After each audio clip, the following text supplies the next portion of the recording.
En Ardèche, venant de la pluie ou de sources naturelles, l'eau surgit à plus de 1000 mètres d'altitude, au cœur d'un site majestueux.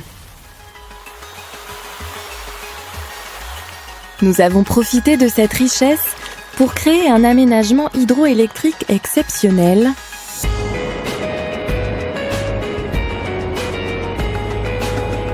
tant par son efficacité que par son respect de l'environnement.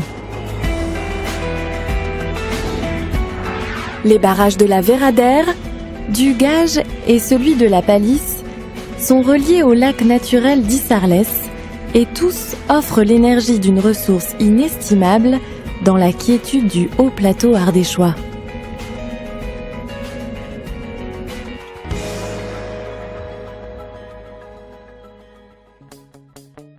Après la guerre, en 1948, la France est en pleine reconstruction. Les besoins en énergie sont immenses. On décide alors de démarrer le chantier de grande ampleur que constitue ce complexe hydroélectrique. Les travaux dureront presque 10 ans. L'eau ainsi stockée dans 3 retenues est acheminée grâce à une galerie de 14 km, creusée dans la roche, jusqu'à la conduite forcée qui alimente l'usine de Montpezat. L'eau prend alors toute sa force dans une chute vertigineuse de 650 mètres.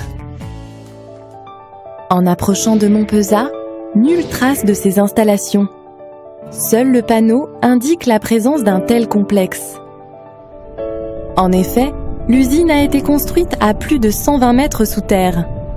Constituée de 2 groupes turbo-alternateurs, elle produit chaque année 300 millions de kWh, soit l'équivalent des besoins énergétiques annuels d'une ville de 120 000 habitants. Il y a eu du nouveau. Cela commença par Vals, cette jolie ville d'eau blottie sous les pins où tout un état-major s'installa avec le projet de réaliser de toutes pièces l'aménagement hydroélectrique de Montpezat.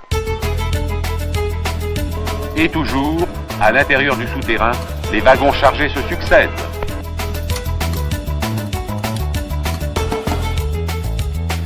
Le chef relie les cordons détonateurs.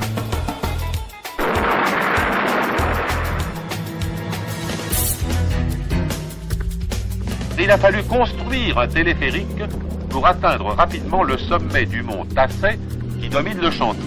C'est sans doute en songeant au jeune éléphant de Walt Disney que cette énorme perforatrice a été baptisée un jumbo. Le fleuve est encore bien jeune, mais ses colères sont déjà terribles. Aussi lui oppose-t-on un solide rempart.